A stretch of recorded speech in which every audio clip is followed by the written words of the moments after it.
Dalton Castle from Q103. Welcome to the Sisterhood of the Traveling Tights.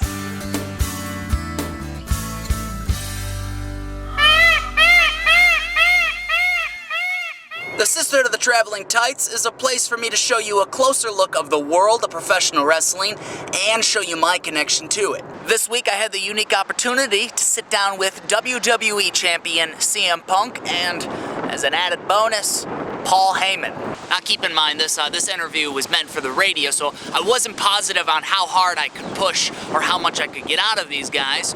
But why don't we take a look back and enjoy a nice conversation I had with Paul Heyman and CM Punk. In the studio, first off, I knew CM Punk was coming, and I'm excited. I'm very excited that you're here. But Paul Heyman, it's an absolute pleasure to have you in here with me. Well, thank you very much. Nothing away from you, CM Punk. I mean, Paul Heyman, you've been kind of out of the scene for a while. I mean, last few months you've been around, but have you been out of the picture of pro wrestling? About 5.5 years, yeah. Yeah? I mean, are you happy to be back? How do you feel? I feel great. I mean, I came back as Brock Lesnar's advocate, but I mean, I've never stopped being an advocate for CM Punk. I've always been CM Punk's friend. I've always been CM Punk's biggest fan. So now, Punk, you're a Heyman guy, right? Absolutely. He's the guy who got you into this business, not this business, but this company. Yep. How did that come about?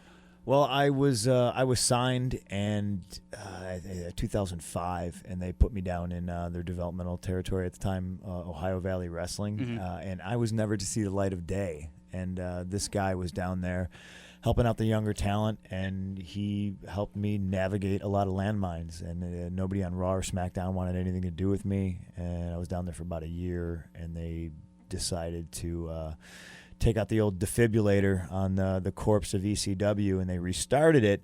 And Heyman saw an opportunity to put me on television. So I wouldn't be where I'm at today without Paul Heyman.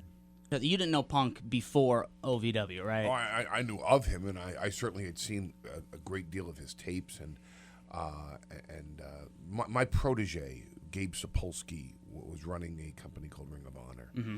And I mean, every time he ran a show, he would just call me all night long saying, this guy has everything. This guy's the best in the world. And I watched his tapes, and I was floored by him. And I couldn't understand why he wasn't main eventing WrestleMania from day one, because he had everything that it took to be the best in the world. What has changed? Why are you on top now?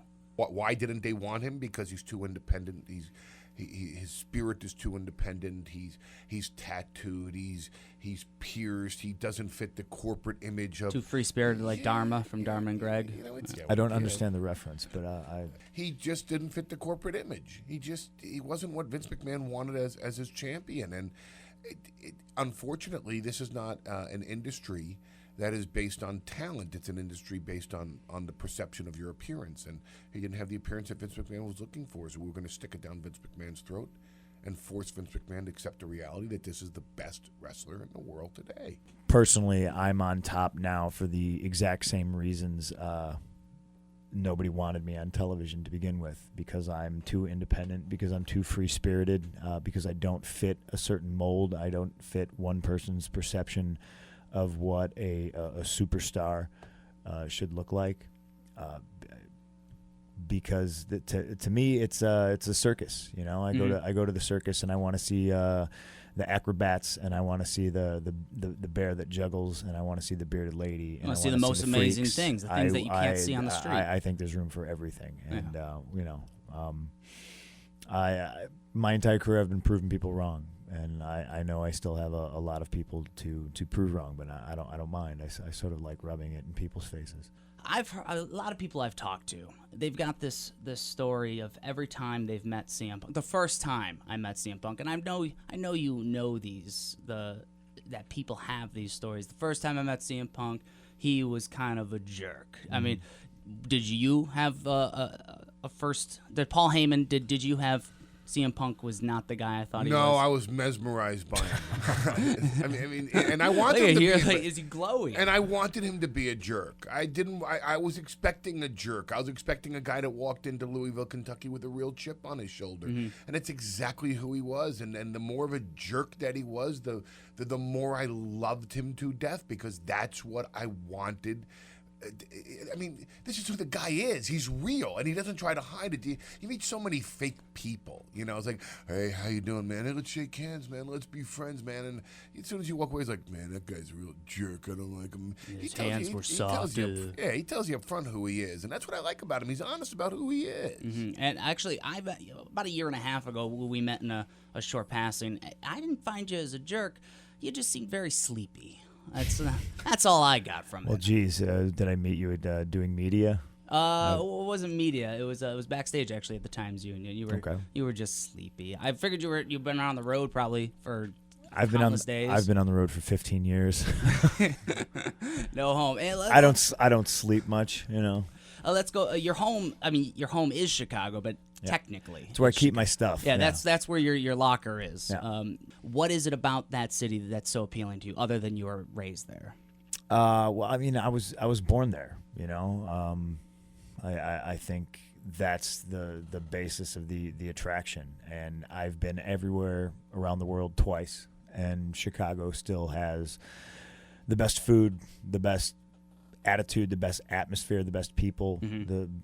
I can go on best parks, best museums, best everything. It's just it's home, and for a guy who often doesn't have a home, so to speak, it's nice to be able to get back to Chicago. It's the one place you can go back to. Yeah, And absolutely. feel because comfortable. In this industry, you go where the work is. At least if you want to be successful, you do. Unfortunately, not many people do it anymore. But I moved out. I never wanted to leave Chicago, but I had to grow. Right, absolutely. So I mean, I know.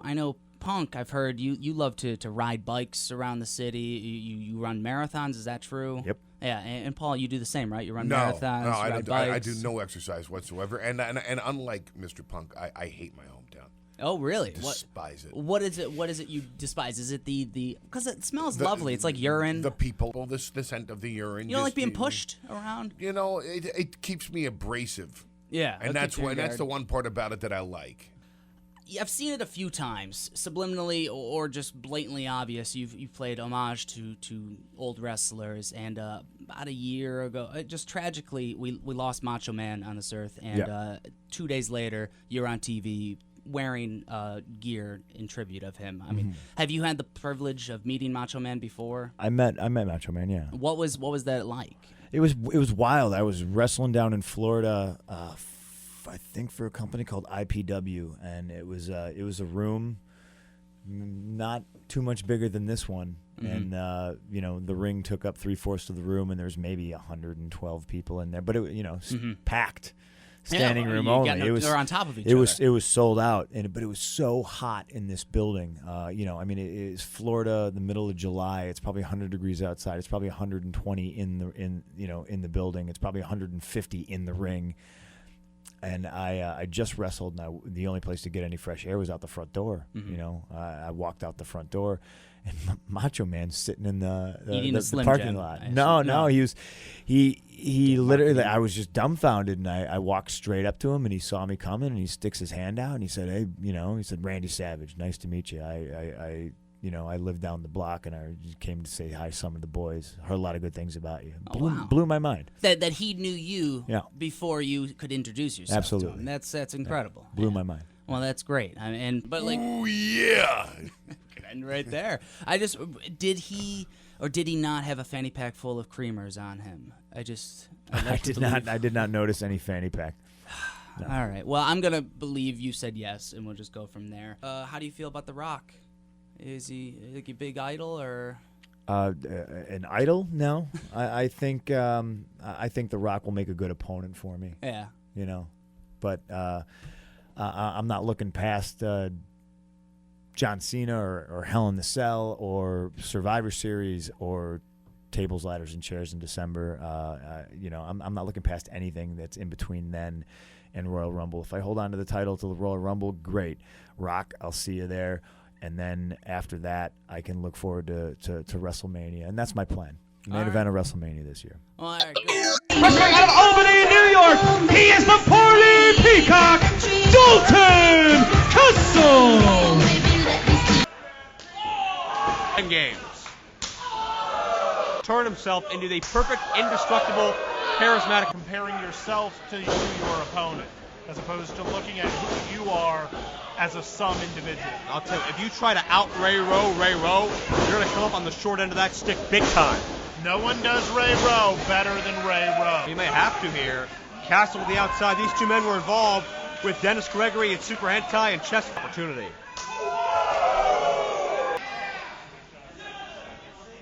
Dalton with a reversal here. Check out the agility with a Hurricane Rana. First step. I agree.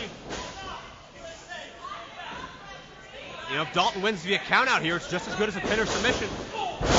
He's setting the count. Oh! And through the ropes with a suicide dive. Oh! Warren being inside Dalton's head, but Dalton's been able to respond well and kind, and let's face it, some of that... No, absolutely not. I would say part of Ray Rowe's series of wins has been based upon the fact that he's gotten people scared of being in the ring of Ray with back and forth. Let me ask you this ridiculous idea. Would you assume that John McChesney's hoping it's Rowe because he knows Rowe a little better? I don't believe so. I don't think McChesney wants any part of Ray Rowe anymore. And check this out. Dalton is meeting Rowe suplex for suplex. I don't have words. I'm impressed. Unreal, the belly to belly, and now the deadlift German. But the fight in Dalton Castle, getting back to his feet, and Rowe gets dropped on his head. Oh! Death Row! Knockout shot potentially. Oh! Rowe went for everything, but Dalton countered. Powerbomb, no! What a counter! The Adam stacked up. Oh! Deadlift! Oh! You gotta be kidding me! Well, that pretty much wraps up another episode of the Sisterhood of the Traveling Tights. Thank you for watching. I truly do appreciate it. I've got one goal set ahead, and that is to never wake up at 8 a.m. to do an interview again. I get so sleepy, and that Paul Heyman makes me nervous. As always, make sure you check out all my videos at Q103albany.com, and if you'd like to see this peacock in action, find out where I'm going to be wrestling next, or invite me to your next event at the Book Faces or the Twitters. Wait. That's better. We'll do that. And, my name's Dalton Castle. Charismatic milkshake, a professional wrestler, and a tremendous fan of you. So, do me a favor, continue to watch every week, and help spread the word of the Party Peacock. Did I say wake or week? So before CM Punk came in the studio, you met him in the lobby? Yeah, What happened? got kind of pissed. Why was he pissed? I touched him. Why did you touch him? I don't know, I just did. I just saw him, I was like, Was oh, it- Punk, what's up? You just hit him? Yeah, I just gave him like a little tap. You didn't just touch you, so you hit him too. Yeah, I think I backhanded him. I think I gave him one of those. Was he looking at you? You snuck up on him. I snuck up on him. It was a Yeah. sneak attack. It was from behind. You want to tell the world not to sneak up on CM? Don't sneak up on CM Punk. Or touch him. Don't fucking touch him. What? Don't fucking touch him. Well, don't touch him if you look like this. Yeah. If you got big, well.